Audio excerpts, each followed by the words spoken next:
Yesterday, I gave you 6 crops you can direct sow into your fall garden. But the biggest question was, when should you be direct sowing these crops into your fall garden? Because zone 3 and zone 10 should absolutely not be planting things at the same time. So before we get into this, find your zone, save this video, because I'm about to break down your zone's planting window. Now, the easiest way to think about fall planting is to divide the country into 3 different groups, because each one has a completely different problem. Let's start with zones 3 through 5 first. Your biggest issue is a race against the frost. You have the narrowest fall planting window out of all the zones, somewhere ranging between 3 to maybe 5 weeks. So the biggest risk isn't necessarily the cold, it's running out of growing time. So if you plant a long maturing crop too late, like broccoli, carrots, there's not going to be enough time to get the crop mature enough before that cold comes. So here are your individual sowing windows for zones 3 through 5. So this would be the time that you're either transplanting or direct sowing crops into your fall garden. So those of you who are already at the end of your planting window, go ahead and prioritize those quick maturing crops like lettuce, arugula, spinach, radish. Now zones 6 through 8, you guys have a completely different fall garden.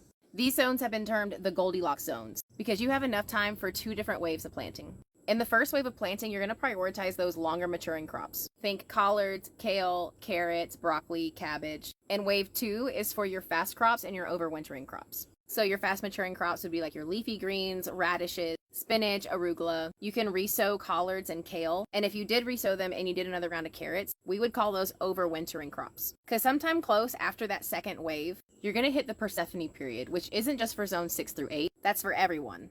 And the Persephone period is just when daylight hours drop below 10 a day. And when daylight hours drop below 10, the plants, they don't really die. They just kind of stop growing. They're just kind of stalled. So if you get some plants in too late, and they aren't at least 90 to 95% matured by the time they hit this period, then they won't have enough sunlight to reach full maturity to harvest. But like we were talking in that last video, collards, kale, carrot, they overwinter perfectly fine. And as soon as daylight gets above 10 hours, they're going to explode in early spring. So for zone 6 through 8, this is your approximate sowing windows where you want to transplant and direct sow your crops into your fall garden.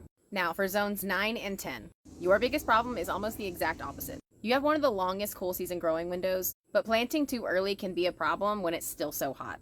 So I want you to wait until these dates to start getting some of those fall crops into the ground. Early on in September, it's still going to be a little hot, so it might be rough going with your spinach and your carrots to get them to germinate. But good thing for you, you have a long enough season that if they don't germinate in September, they probably will in October, if not November. So unlike your cooler zones 3 through 5, it's not a race against the frost, but more of a marathon of succession planting. Now within those planting windows that I've given you, you don't have to sow all 6 crops on the same day. You can spread them out. But just a good rule of thumb, your carrots and your larger brassicas, they're generally going to need more time, while things like radishes and baby greens can go in a lot later. So now that you know your zone, I want you to go look up your first frost date. Your growing zone gives you a good starting point, but your first frost date is going to tell you when that clock runs out.